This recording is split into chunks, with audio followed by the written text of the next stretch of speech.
So next we're going to look at what is a species. The definition of a species that you need to know for your exam is that it's a group of organisms that can interbreed to produce fertile offspring. So just to put this into a diagram, these two organisms are part of the same species, and we know that because when they mate, they produce offspring which are themselves capable of producing their own offspring. So they've had offspring which can themselves reproduce to make their own. And that is how you define a species.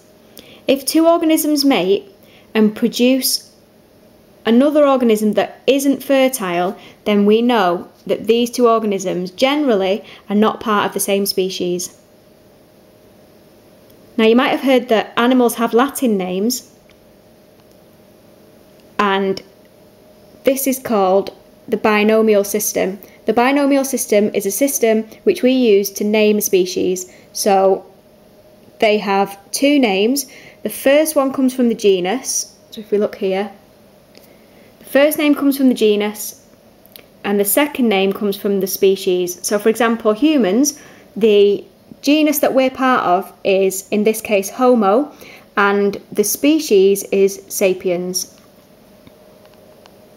So we are part of the Homo sapiens species.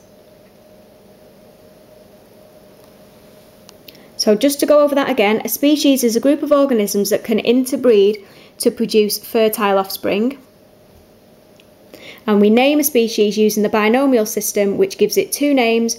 The first one is from the genus and the second one is from the species. Although we've said that a species is a group of organisms that can interbreed to produce fertile offspring, there are problems with this definition in that sometimes two organisms that are from different species but are closely related can often breed to produce hybrids.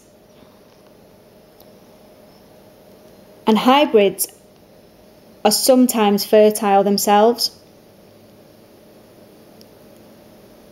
So this raises problems. Hybrids are neither one species nor the other, and they show characteristics of both parents. Hybrids are usually infertile but not always.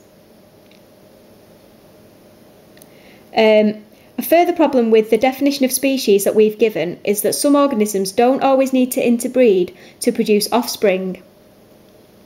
So for example, many plants and fungi can produce new individuals from parts of the adult organism. And also a bacteria might reproduce just by splitting in half. So that means we have a new individual that just has one parent. And then if we never see interbreeding in an organism, we can't test whether or not two individuals are from the same species. So that's why we have problems with the definition of a species, because sometimes two closely related individual organisms that are from different species can interbreed and produce fertile offspring. Bacteria can reproduce just by splitting in half, so there's been no interbreeding. And fungi, for example, can produce new individuals just from part of the adult. So that's why there's problems with the definition. So that's everything you need to know about species. You need to know the definition, you need to know how we name them, and you need to know the problems with the definition. And that's about it.